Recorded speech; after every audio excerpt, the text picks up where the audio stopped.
They also have a network of alumni members at their fingertips. Don't be afraid to ask for a contact at certain companies or in your preferred industry. Often, placement office staff can prepare you for a job interview by focusing on the types of interview questions you're likely to be asked and by practicing mock interviews with you. All this will better prepare you for your real-world job search. A job fair is a unique opportunity. Instead of you searching for a job, the job comes searching for you. With job fairs, college and university placement offices arrange for employers to come to campus to recruit new or soon-to-be graduates. Job fairs are sometimes organized around specific academic majors, but usually they're open for anyone to attend. It's kind of like speed dating for a career, so be assertive. Bring plenty of business cards and resumes just in case. At a career fair, the interview, basically you've got 5 or 10 seconds, maybe a minute at the most, to make your impression on the recruiter. So it's very quick. You've got to drop your resume, make sure they look at it while they're talking to you, and make an impression at the same time. On-campus interviewing is a great opportunity to start your career search while still in school. Usually only students who are nearing graduation can participate. It's another instance where your college placement office arranges for employers to visit, but this time for one-on-one interviews. It's just a great way to explore different people's professions where you can market yourself, hand out resumes to professionals, and even look for internship opportunities if that's what you're seeking. It's just a great place overall to market who you are and what skills you have. Generally, you must file copies of your resume with the placement office to be considered, and employers then choose interviewees based on these resumes. So make sure your resume best highlights your skills and experiences. Your placement office will work with the recruiter to line up and schedule the interviews. An on-campus recruiting interview is just like any other job interview, so come on time, dressed properly, and make sure you've done your research on the company. Recruiters are there because they respect your school and its graduates. Even if you don't get a job offer, on-campus interviews are an opportunity to practice your interviewing skills. Employment agencies can also be a go-to service to help in your job search. There are all kinds of employment agencies: temp agencies, headhunters for executive positions, and talent agencies for the entertainment industry. Employment agencies typically charge a fee, sometimes paid by the employer, sometimes by you. Ask in advance about payment terms.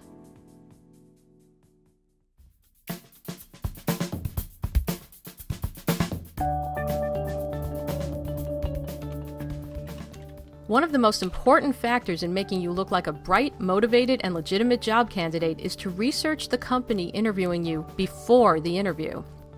If you go into something blind and you're asked specifically about what you know about the company and you stumble and stutter and aren't able to really articulate what the company does, I think you're going to suffer in the interview.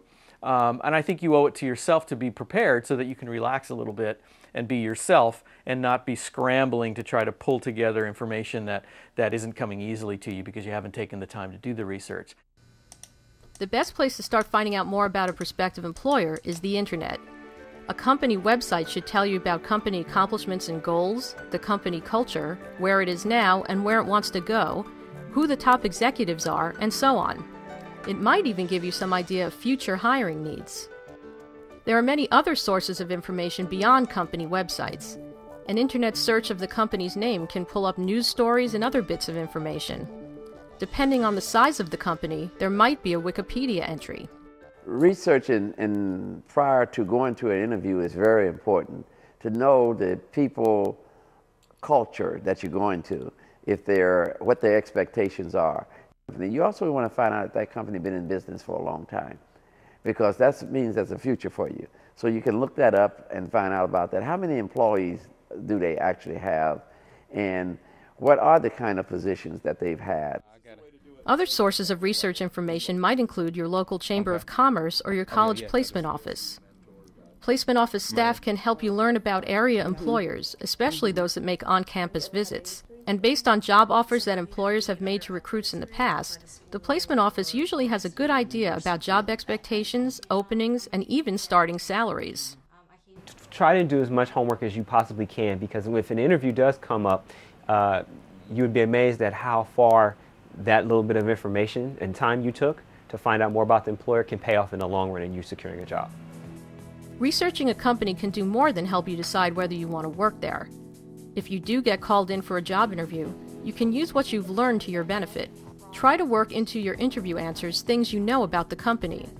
Or, when the interviewer asks you if you have any questions, you might plan to ask a question that shows you've done your homework. I'm really interested in your new marketing technique with ebooks. I was wondering if you could tell me more about that. Okay. A little research can go a long way in making your interview a success.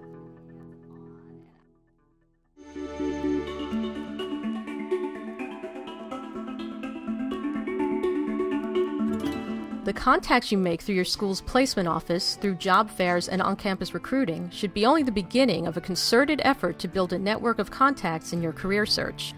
This networking is a lifelong process and is indispensable in helping you start and manage your career. A network is simply a wide variety of people from all different parts of your life. Family, friends, schoolmates, friends of friends, and of course professional contacts, people you've worked for or worked with. When I was looking for a job, I talked to my mom, my sisters, some friends that have similar career goals as I have, people that already have, a job in the career that I'm looking for. Networking is really just a way to get yourself out there, and it just comes honestly in terms of speaking with a friend, speaking with somebody that you know at work, going out and talking to people and conversing just about everyday life, because you never know who you might meet. Start with the built-in network you already have at school. Ask your instructors for tips and job leads.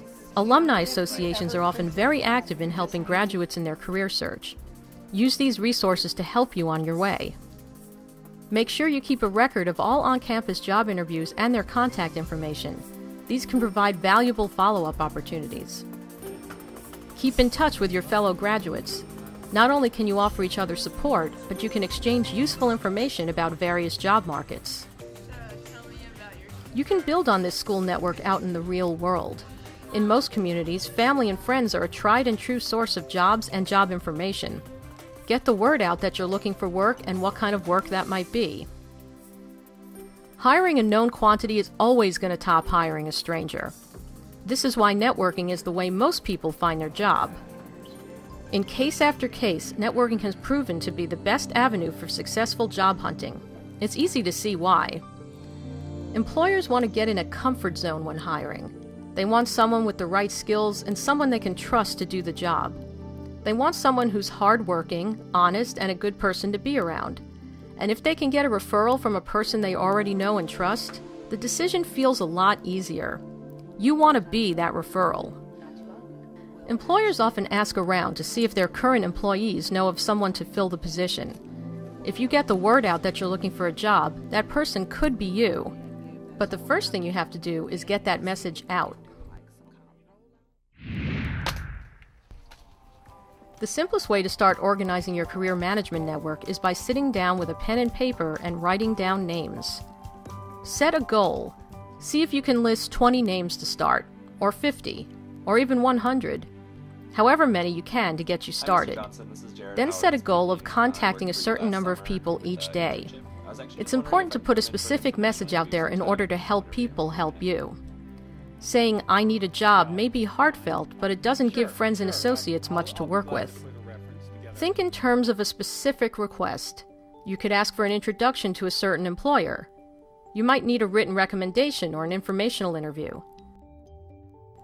Maybe you simply call to say hello and let it be known that you're actively looking for a certain kind of job. Sometimes the slightest gesture at the right time from the right person can open doors you never thought possible. This is the kind of help that can make a difference. I think it's important to realize that there are a lot of informal opportunities and networks that you can use to get a job. You never know who knows someone or who actually is looking to hire. So it's very important when you're venturing out into the job market to let people know you're not going to find a job if no one knows you're looking for a job. Networking doesn't have to be formal, and it doesn't have to be a chore. You're networking any time you make contact with people in your life. In most situations, you're not asking for favors so much as you're simply talking about your job-seeking activities. Remember, networking is more than calling, texting, and emailing. It depends a lot on face-to-face interactions too, often in social settings. This is not to say that every conversation starts and ends with your pitch to find a job. Sharing what you're up to is a natural way to interact with friends. And it means keeping your ears open and being upfront about your goals and plans, and listening to what others have to say as well. Networking also extends to the strangers you interact with in your life. The fact is, you never know when the person sitting next to you on a plane or waiting their turn at the salon has a connection to what could be your next job. It pays to be sociable. Networking can be fun just because you're going out and meeting the people that potentially could be employers or they could potentially be friends. So you never know who you're meeting. It can lead to all different sorts of relationships. It's important to remember that the benefits of networking work both ways. It's about sharing information and helping each other solve problems. Networking is a two-way street that's mutually beneficial, where both parties can benefit. You may be getting help today, but you may be giving help tomorrow. It's not enough to just build a network. You have to keep track of it and manage it too. So it's important to keep a good record of all the people in your network and the contacts you make with them. This can be a written list or a spreadsheet of names, addresses, contact information, and business information. Be specific about when you last contacted them, what was said, and what you learned. There are also free tools available online. For instance, the website LinkedIn.com is a social networking site made specifically for professional networking. Not only does it keep track of who's in your network, it can also show you other people, one or two acquaintances beyond the people you know.